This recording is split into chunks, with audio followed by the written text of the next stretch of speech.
This podcast is made possible by the generosity of listeners and viewers like you. Kindly consider a contribution through Patreon or PayPal. Links are in the details box. Any amount is appreciated. And follow us on social media. We're on Facebook, Instagram, and Twitter. The handle, the Beirut Banyan.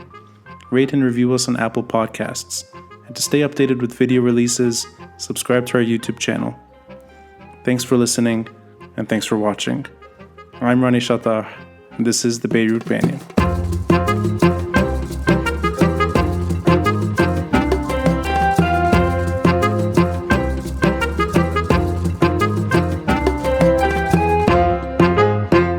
Tension and turf. A quarter tank of gas gets me to Beirut, for a one-way trip, at least, until the lines start forming at the gas stations the following morning. A break from a routine that makes blood boil before the start of summer heat. 6 days earlier, Monday morning, I was waiting hours on end for enough gas to run limited errands and hit the 20,000 lira limit, offering the gas station attendant an added note when the tank needle and my patience falls too low. That's just Monday.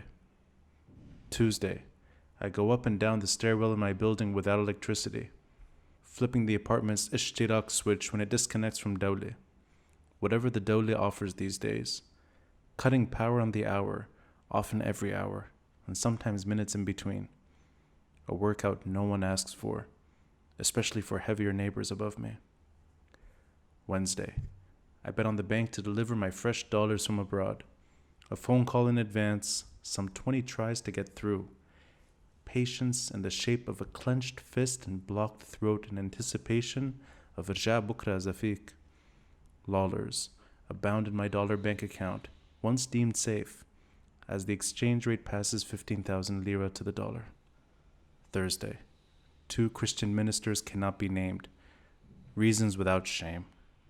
Survivability of once respected movements and leaders now far astray. Leadership lacking remote luster. Existential crises, personalities tarnished, and an ungovernable national unity by proxy that brought our economy to collapse, hanging on to power against public rage. Friday, what does justice mean to a failed state? A public announcement that August 4 will turn into a national holiday, without trial or accountability. Impunity for a country unable to determine its fate. The battlefield we remain. Over 3 decades following a peace deal in Ta'if that stitched the state back together without agency or sovereignty. Rather, a proxy's playground with tons of ammonium nitrate. Saturday, in bed, unable to move. My home in Mar Mkhail, the new port's orange-blue cranes in direct view, and below, the bus cemetery. Better described as a public transport warehouse and dump, its tin roof blown apart since August 4. The old train station's rooftop is visible and derelict. The rail network has been defunct for decades, yet receiving an annual budget concocted by corruption. My bedroom windows that were replaced after the port blast are open to allow for a mid-June breeze, carrying the rotting scent from the Karantina trash mountain. I'm staring at my walls damaged from the blast. In the kitchen, my fridge rumbles with shard glass absorbed along its door. These are scars visible during the day. In a neighborhood, once again, alive at night. Sunday. I have an invitation from my aunt to spend the day, and night if needed, in Beirut. Her summer escape, a pastime for Tripoli's residents, her childhood memories of a smaller and quaint family destination, joined by many Beirutis that recently fled the capital, but not Lebanon, following the blast. A booming northern town many newcomers consider their own. I don't want to impose. I'll find gas on the way, I tell myself. The journey begins with a losing streak. From Dora to Antelies, no gas station is open. Beyond Nahr al-Kalb into Zoo and Kaslik, stations closed with marked ribbons and metal barricades, better designed for police and security. I can make it to Jbeil and still return with nearly empty fuel. And right before a final intersection, I find a lone IPT open with what looks like a fantastically short 15-minute queue. I line up with a stupefied smile against the despair of refugee children walking in the heat, selling bottled water, tissue boxes, and face masks, tapping on car windows at times with an almost rhythmic thump. A security guard is monitoring the fairly well-behaved line, crowbar in hand. And by the pump, the gas station's owner is monitoring both attendants and customers. No bribing, only friendly tipping this time. Just above a quarter tank, I park minutes later at the tip of Old Beirut to save fuel and enter a city-state meant to be enjoyed by foot. Cars are technically prevented from driving through the old souk.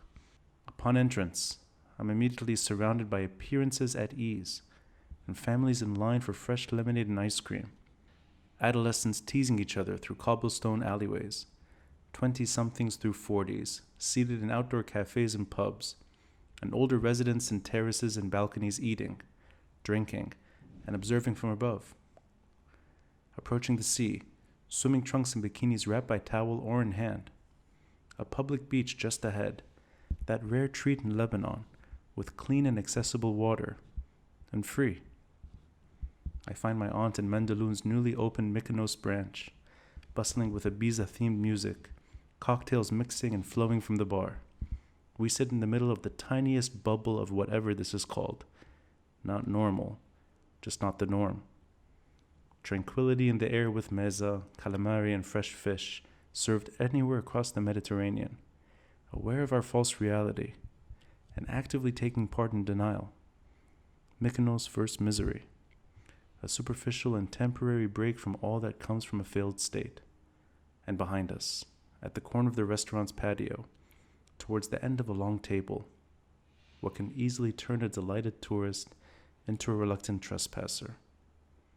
Surrounded by armed protection, seated alongside local loyalty, the music still blaring, commotion continuing uninterrupted, several heads bobbing, one of them belonging to a particularly unpopular figure, a career riding on the coattails of marriage and close proximity to proxy, surfing a tremendously reckless wave that crashed alongside a thrice dethroned former prime surfer, awaiting Gulf waters to retreat and ride once more.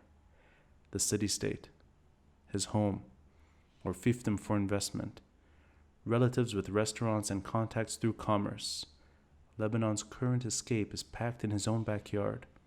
Black-tinted SUVs on the seaside promenade, a feeling of intimidation whenever politicians move in Lebanon, blocking pedestrian movement by parking on sidewalks against old residential stones, facing Phoenicia's withered yet majestic wall, for centuries protecting Beirut from uninvited intruders.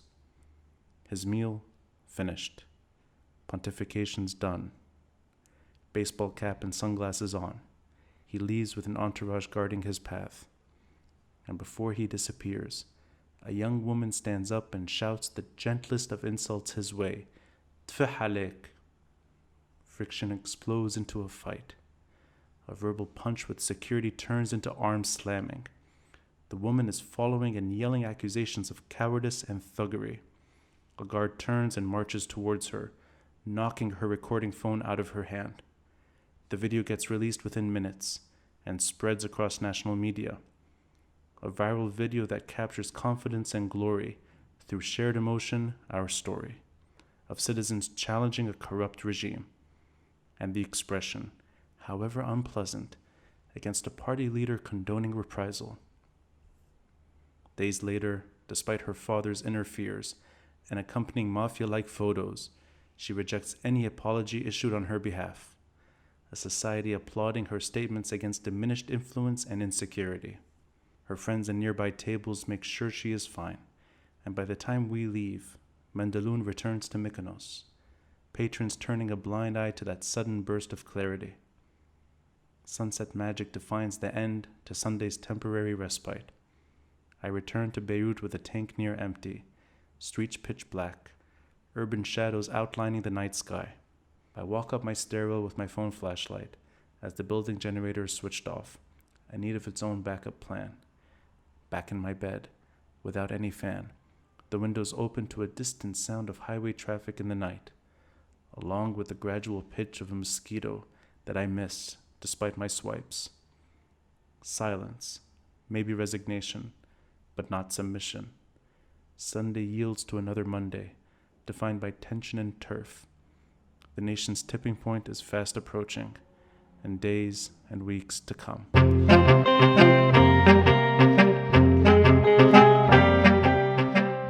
Thanks for listening and watching, and a friendly reminder to support this podcast by contributing through Patreon or PayPal.